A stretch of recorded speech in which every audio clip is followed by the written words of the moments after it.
എന്റെ ജീവൻ റിജിൽ, ഇത് പോകുമെന്ന് പറഞ്ഞിട്ട് എന്റെ തികച്ചും രാഷ്ട്രപതിക്ക് പ്രാദേശികമായ ഒരു സംഭവമാണ്. ഇത്തരം പ്രാദേശിക സംഭവങ്ങൾ പലയിടത്തും ഉണ്ടാവാറുണ്ട്, ദൗർഭാഗ്യകരമാണ്. പക്ഷേ ഈ രാഹുൽ മാങ്കൂട്ടത്തിൽ എന്ന് പറയുന്ന ഒരു MLA, യൂത്ത് കോൺഗ്രസിന്റെ അധ്യക്ഷൻ, ഈ ഒരു പ്രാദേശിക വിഷയത്തിൽ ഇടപെട്ട് ആ വിഷയം വഷളാക്കുകയല്ലേ യഥാർത്ഥത്തിൽ ചെയ്തത്? ഒരിക്കലും അങ്ങനെയല്ല. ഒരു അതിനൊരു നിമിഷം, കാരണം റിജിൽ ഈ പ്രാദേശിക ശ്രീ എന്നോടാണ് വിഷയം ചോദ്യം. എന്ന് പറയുന്നത് റിജിലിനോടാണ്. അല്ല, ഒരു മിനിറ്റ്. എന്നോടാണ് സനീഷ്, ഒരു മിനിറ്റ്. അപ്പോൾ ശ്രീ അജിംസെ, അങ്ങനെയല്ല. ഒരു പ്രാദേശിക വിഷയം, യൂത്ത് കോൺഗ്രസിന്റെ നിയോജക മണ്ഡല സെക്രട്ടറിയാണ് ആര് സനീഷ്. സനീഷിന്റെ വീടിന് നേരെ കല്ലെറിഞ്ഞു. അദ്ദേഹത്തിന്റെ മകള് തലനാരിഴക്കാണ് രക്ഷപ്പെട്ടത്. നിങ്ങൾ ആലോചിക്കും, ഒരാൾ CPM-ന്റെ പാർട്ടി ഗ്രാമത്തിൽ ഒരു ജനാധിപത്യപരമായി ഒരു പ്രവർത്തനം നടത്തി കഴിഞ്ഞാൽ, കോൺഗ്രസിന്റെ കൊടി പിടിച്ചാൽ, ഗാന്ധിയുടെ സ്തൂപം വെച്ചാൽ ഇത്ര അസഹിഷ്ണുതയോ? ഇവർ പറയുന്നത് സർക്കാരിന്റെ സ്തൂപം പൊളിച്ചു എന്നാ.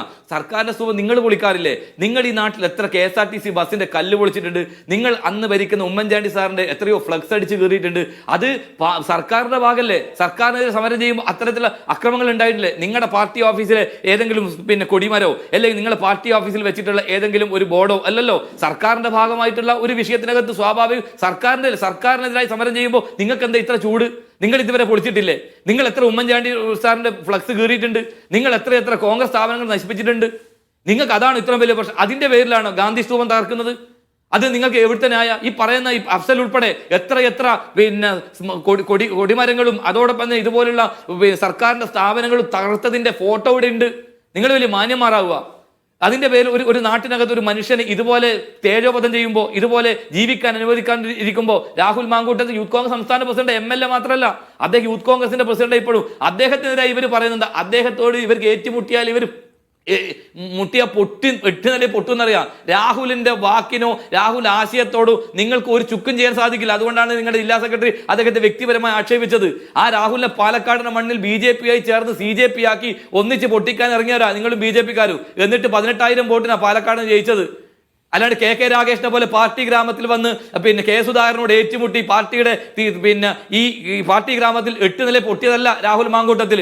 രാഹുൽ മാങ്കൂട്ടം പോയ വഴിയിലൂടെ പോകാൻ രാഗേഷ് ഇനിയും ആയിട്ടില്ല. കർണന് കവചകുണ്ടലം നഷ്ടപ്പെട്ടു എന്നൊക്കെ അല്ലെ, കുണ്ടലം നഷ്ടപ്പെട്ടതുപോലെ കണ്ണൂർ നഷ്ടപ്പെടുത്തിയവൻ ആര്? നിങ്ങളുടെ KK രാഗേഷ്.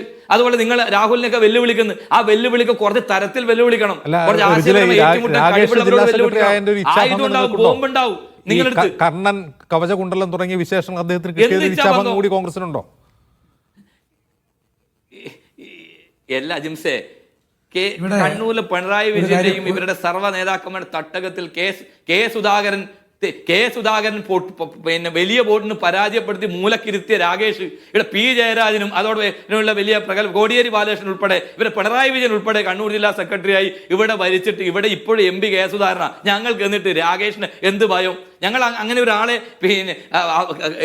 ഒരു രാഷ്ട്രീയപരമായ എതിരാളിയെ പോലും കാണുന്നില്ല KK രാഗേഷിനെ. അങ്ങനെ എത്രയോ കഴിവുള്ള നല്ല നേതാക്കന്മാർ CPM-ല്ലേ. അഫ്സൽ, ഇത് കേവലം പ്രാദേശികമായ വിഷയമായിരിക്കും. പക്ഷേ എല്ലാ പ്രാദേശിക വിഷയങ്ങളും അഖിലേന്ത്യാ വിഷയമായി മാറുന്നൊരു രാഷ്ട്രീയ സാഹചര്യം ഇന്ത്യയിലുണ്ട്. ഇന്ത്യ മുന്നണിയിലെ 2 കക്ഷികൾ തമ്മിലടിക്കുകയാണ്. കണ്ണൂരിൽ BJP CPM സംഘർഷം അവസാനിച്ചു എന്ന് വീമ്പ് പറയുമ്പോൾ ഇന്ത്യ മുന്നണിയിലെ 2 കക്ഷികൾ തമ്മിലടിക്കുകയാണ്. ഇതൊരു അന്താരാഷ്ട്ര ശ്രദ്ധ വരും, അല്ല അന്തർദേശീയ ശ്രദ്ധ വരും ഉടൻ തന്നെ.